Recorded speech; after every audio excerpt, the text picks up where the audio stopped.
Hello everyone, welcome to my channel. So our topic is all about multiplication of polynomials. So don't forget to like, subscribe, and share my videos. And don't forget to tap the notification bell so para updated kayo sa mga latest videos ko. So enjoy watching.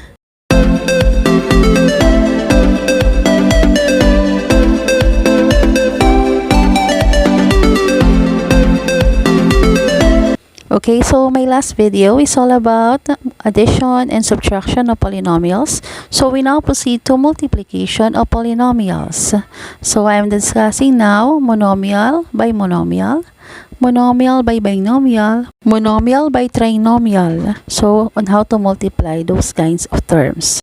Okay, so ang una ko i-discuss. So multiplying polynomials, monomial by monomial. Okay, for example, so you have 2x times 5. So you multiply first the constant, 2 times 5, that is 10, and then times x, that is 10x. So if you have 2x times 5, that is equal to 10x. So kung isa lang yung variable, we just copy the variable. So we now proceed to example number 2. So we have 4x times 5x. Again, multiply the numerical coefficient. 4 times 5, so that is 20.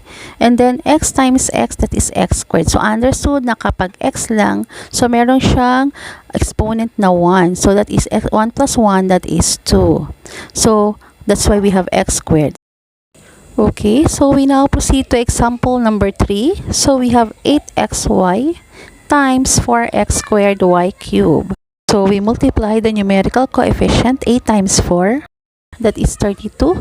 And then so we have x times x squared, that should be x cubed, and y times y cubed, that is y to the 4th.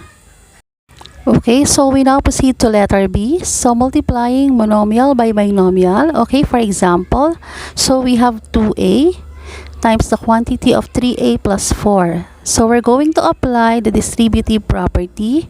So we multiply first 2a times 3a. So that is 6a squared plus 2a times 4. That is 8a.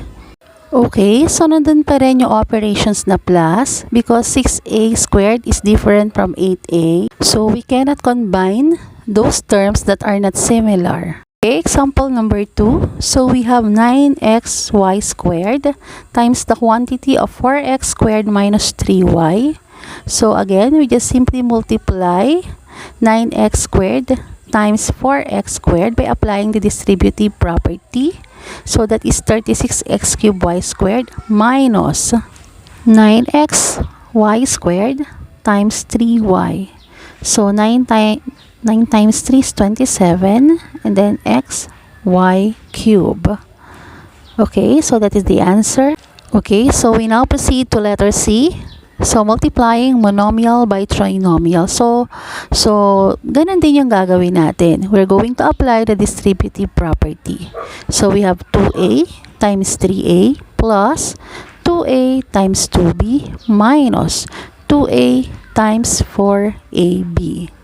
So if we have 2a times 3a, that is 6a squared, plus 2a times 2b, that is 4ab.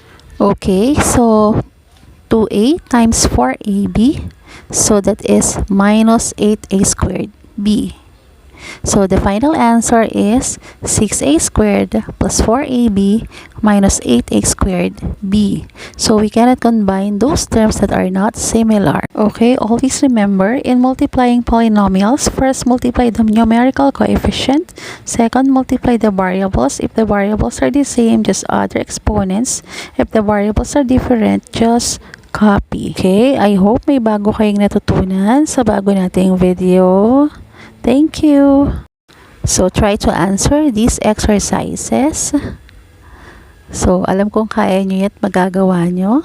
So kung kayo ay nakinig sa tutorial ko.